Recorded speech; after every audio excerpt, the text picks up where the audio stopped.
Hello बच्चों, तो आज हम लोग बात करेंगे जनरली कि मैथमेटिक्स में कैसे 100 मार्क्स गेन किया जाए। ठीक है बच्चे, आप लोगों के पास अब बहुत कम समय बचा हुआ है। अगर हम देखें तो मुश्किल से मुश्किल 8 से 10 दिन बचे हैं, आपके बोर्ड एग्जाम शुरू हो जाएंगे।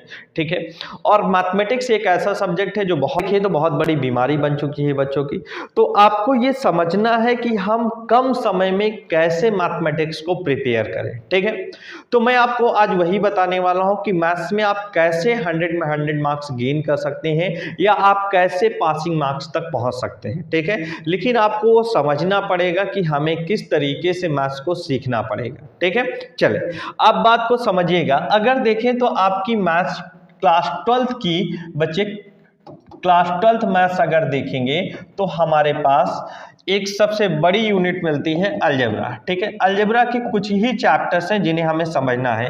एक मैट्रिसेस है, ठीक है, अगर आप देखें तो एक मैट्रिक्स है और एक डिटर्मिनेंट्स है और एक आपके सिलेबस में प्रोबेबिलिटी होगी बच्चे, प्रोबेबिलिटी है, और एक आपके सिलेबस में बच्चे स्टैटिस्टिक्स है। ठीक है, प्रोबेबिलिटी बेस्ड ही स्टैटिस्टिक्स है और एक एलपीपी है, लीनियर प्रोग्रामिंग। क्या है? एलपीपी है। ठीक है, आपको पता होगा कि ये दोनों बहुत इंपॉर्टेंट चैप्टर्स हैं, दोनों में से क्वेश्चंस आने हैं। एक सबसे खास बात यह है बच्चे कि आपने ये देखा होगा कि डिटर्मिनेंट सिलेबस डिटर्मिनेंट्स की जो प्रॉपर्टीज है वो बोर्ड से हटा दी गई है। ठीक है, तो प्रॉपर्टीज अगर हटा दी गई हैं तो अब आपको डिटर्मिनेंट्स में प्रॉपर्टी डिस्कस पढ़ना ही नहीं है, आप उसे छोड़ देंगे। ठीक है, जो कि बहुत बड़ा एक सिलेबस था जिससे आप क्वेश्चंस नहीं निकाल पाते थे या थोड़ा मेहनत पड़ती थी क्वेश्चंस को करने में। ठीक है, मैट्रिक्स बहुत इंपॉर्टेंट टॉपिक है, आपको इसमें पता होगा कि हमें क्या पढ़ना है। आप पहले तो ये समझिए कि मैट्रिक्स आपको तैयार करना है पूरा बच्चे। ठीक है, डिटर्मिनेंट प्रिपेयर करना है, प्रोबेबिलिटी और एलपीपी। ठीक है, अगर ये चैप्टर्स आपने प्रिपेयर कर लिए तो आपने देखा होगा ये दो मिला के 10 मार्क्स तो ऑलरेडी आपके इसी से बन जाएंगे बच्चे, और ये दो चैप्टर मिला के 10 मार्क्स आपके इनसे बन सकते हैं अगर ये 4 चैप्टर्स आपने पढ़ लिए बच्चे। क्लियर है इतनी बात? ठीक है, फिर आप समझिएगा इन 4 चैप्टर्स के बाद फिर आपकी एक यूनिट मिलती है बच्चे जो है vector and 3D। Vector and 3D। ठीक है, वेक्टर में आप देखिए तो आपके 2 चैप्टर्स मेजर हैं। एक अगर देखेंगे तो क्रॉस वेक्टर प्रोडक्ट में अगर देखेंगे तो क्रॉस प्रोडक्ट है आपका सिलेबस में। ठीक है, बहुत इंपॉर्टेंट है। और एक अगर आप देखेंगे तो डॉट प्रोडक्ट है, एक अगर आप देखेंगे तो डॉट प्रोडक्ट है। ठीक है, एक क्रॉस प्रोडक्ट है और एक क्या है? डॉट प्रोडक्ट है। क्लियर है इतनी बात? यहां से अगर हम देखें तो एक एडिशन ऑफ वेक्टर्स वगैरह सिलेबस में है और एक स्केलर ट्रिपल प्रोडक्ट है, एसटीपी है। ठीक है, और 3D में आपका एक सीधे सीधे टॉपिक है स्ट्रेट लाइन, बस, और सिलेबस में है ही नहीं। तो इसलिए अगर आप देखें तो अगर इस चैप्टर्स को आप प्रिपेयर कर लेते हैं दो, तो आप आसानी से देखेंगे कि आप 10 to 12 मार्क्स यहां से गेन कर सकते हैं। 10 to 12 मार्क्स आसानी से गेन कर सकते हैं बच्चे, जो कि बहुत ही आप मतलब ये टोटल अगर देखें तो टोटल 6 चैप्टर्स आपको मिलेंगे और आसानी से आप मैथमेटिक्स में दोनों मिलाएंगे तो 35 मार्क्स एटलीस्ट आपको मिल जाएंगे। ठीक है, अब आप समझिए 35 मार्क्स आपके इन 2 चैप्टर से 35 to 40 के बीच आप 35 एटलीस्ट आपको इसमें मिल जाने हैं, कोई प्रॉब्लम इनमें नहीं होनी है। ठीक है, अब समझिएगा 35 से आपके काम में हो ही गए बच्चे।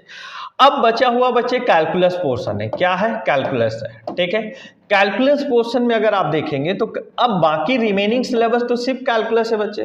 ठीक है, आप अगर इसका वेटेज देखें तो मैं बता भी चुका हूं पहले आपको कि 50% अगर देखेंगे मैथमेटिक्स में कैलकुलस का ही वेटेज है बच्चे। अब कैलकुलस में भी आपको समझना है कि टोटल अगर देखें तो 14 से 15 चैप्टर्स हैं। किन चैप्टर्स में ज्यादा काम करना है? आप अगर इन चैप्टर्स को आसानी से तैयार कर लिए तो पहले तो आपको सॉलिड इन चैप्टर्स को करने हैं जिससे आप एटलीस्ट इतने मार्क्स गेन कर पाए, और इनको तैयार करने में मुझे नहीं लगता कि बहुत बड़ी कोई प्रॉब्लम होनी चाहिए बच्चे। ये सारे चैप्टर्स एकदम आसान है। ठीक है, प्रोबेबिलिटी में अब बहुत सिलेबस रिड्यूस कर दिया गया है, केवल 3 थ्योरम आपको पढ़नी है, the law of total probability, Bayes theorem, और हमें एक इसमें कंडीशनल थ्योरम डिस्कस करनी है बस। ठीक है, और आसानी से आप क्वेश्चंस को कर ले जाएंगे।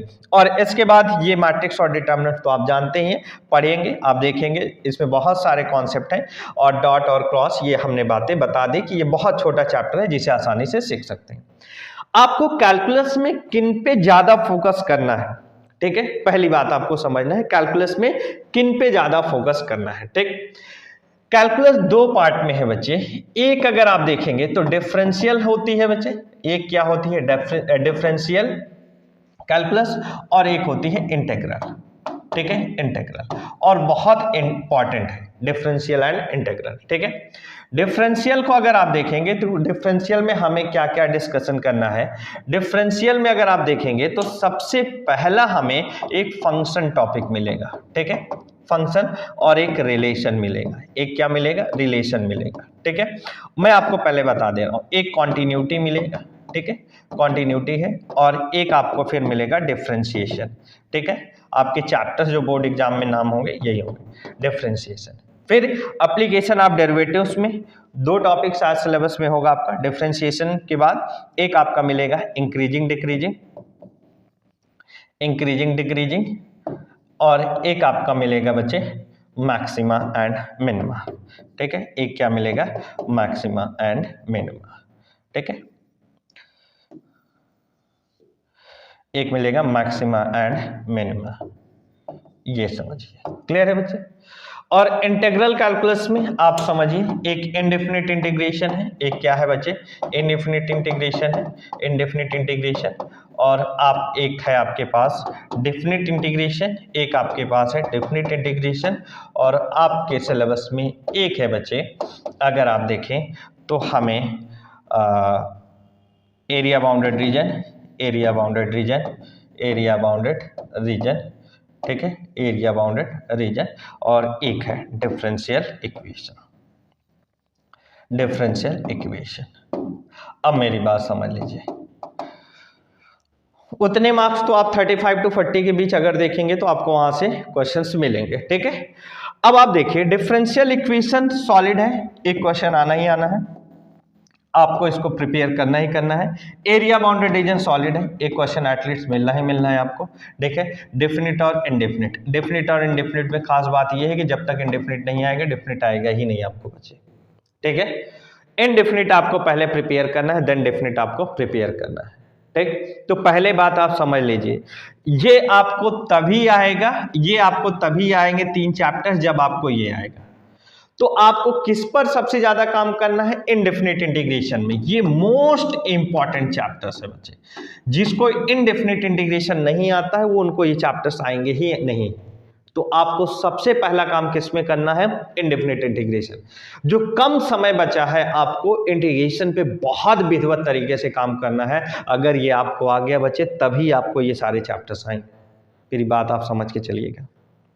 अब इधर इस पोर्शन को अच्छे से समझने के लिए आपको इसमें एक चैप्टर को समझना है which is called differentiation. Most important है, आपको मैं कई बार बता चुका हूं, ये बहुत इंपॉर्टेंट है आपके एग्जाम के पर्पज से। ठीक है, अगर आपको डिफरेंशिएशन नहीं आता तो इंडेफिनिट इंटीग्रेशन नहीं आएगा, ये बात आप समझ के चलिए बच्चे। ठीक है, और ये नहीं आएगा तो ये नहीं आएगा। तो पहले आपको कैलकुलस शुरू करना है तो क्या पढ़ना है बच्चे, पहले डिफरेंशिएशन पढ़ना है, फिर उसके बाद ये इंडेफिनिट इंटीग्रेशन पढ़ना है, फिर ये 4 चैप्टर पढ़ने हैं। पहले आप इतना पढ़िए, देखिए 50% आप क्वेश्चंस यहीं से देखेंगे। ठीक है, कैलकुलस में 50% आपको देखेंगे, यहीं से क्वेश्चंस मिलेंगे बच्चे आपको। अब बाकी के रिमेनिंग चैप्टर्स, फिर इसके बाद आप किस पे फोकस करेंगे, मैक्सिमा मिनिमा पे। मोस्ट इंपॉर्टेंट है इसके बाद, फिर इस पे फोकस करेंगे, देन मैक्सिमा मिनिमा। फिर अगर ये आता है तो इंक्रीजिंग डिक्रीजिंग अपने आप आ जाएगा आपको। फिर इंक्रीजिंग डिक्रीजिंग के बाद बच्चे तब कॉन्टिन्यूटी, और फिर फंक्शन में, टाइप्स ऑफ फंक्शन में आपको बाइजेक्टिविटी समझनी है कि बाइजेक्टिविटी क्या है बच्चे। बस अगर आप देखेंगे तो उसी से क्वेश्चन, मैक्सिमम चांस उसी से होंगे। क्यों, क्योंकि बाइजेक्टिविटी आएगी तभी तो 1 1 और 1 2 आएगा। ठीक है, अगर बाइजेक्टिविटी आ गया तो 1 1 और 1 2 तो आपको आसानी से पहले ही आ जाएगा। इसी वजह से आप अगर देखिए तो सबसे पहले आपको ये चैप्टर्स पढ़ के ये कैलकुलस में प्रिपेयर कर लेना है, आपका मैथ्स में कल्याण आसानी से हो जाएगा। ठीक है, अब जिनको 100 में 100 मार्क्स चाहिए तो उनको तो सारा मैथ्स पढ़ना, ये बात आप समझ रहे होंगे। उनको क्वेश्चंस में बच्चे कमांड करना पड़ेगा कि क्वेश्चंस किस तरीके से हमें मिलते हैं। और बोर्ड एग्जाम के पैटर्न को आप देखें तो हमें बहुत आसान है, बहुत डिफिकल्ट नहीं है। आपको समझना है, क्वेश्चन टाइप वाइज टाइप समझिए, आसानी से क्वेश्चंस लग जाएंगे। अच्छा, एक बात और, जो बच्चे एनसीईआरटी नहीं पढ़े हैं वो एक बात समझ के चलेंगे, एक प्रोबेबिलिटी चैप्टर का, एक अगर आप देखेंगे तो प्रोबेबिलिटी, ठीक है, एक मैट्रिक्स और एक डिटर्मिनेंट्स, ठीक, और आप एक समझ के चलिएगा, और आप एक यहाँ पे इंडेफिनिट इंटीग्रेशन, डेफिनिट इंटीग्रेशन और डिफरेंशियल इक्वेशन, इनके आप मिसलेनियस एक्सरसाइज जरूर लगा लीजिएगा। ठीक है, मिसलेनियस एक्सरसाइज आपके लिए इंपॉर्टेंट है। हो सकता है क्वेश्चंस आपके मैक्सिमम चांस होंगे कि मिसलेनियस एक्सरसाइज से ही आपको मिल जाए। ठीक है, वैसे तो एनसीईआरटी से 70-20% ही पूछे जाएंगे, लेकिन आप उसको अगर देखेंगे तो आपके क्वेश्चंस मिल जाएंगे। ठीक है, तो ये तो हमने रहा बच्चे कि किस तरीके से आप मैथ्स में मैक्सिमम मार्क्स गेन कर सकते हैं। ठीक है, तो अब हम एक और वीडियो में इसी बात को समझेंगे कि जो चैप्टर्स हैं उनमें कौन कौन से टॉपिक हमारे लिए सबसे इंपॉर्टेंट है। ठीक है, तो बच्चे आप लोग अपनी प्रिपरेशन को थोड़ा फास्ट करें और अपने रिवीजन को और फास्ट करें और क्वेश्चंस को समझें, मैथ्स में आसानी से चीजें आप सीख जाएंगे। ठीक है, फिर मिलते हैं नेक्स्ट वीडियो में। ओके।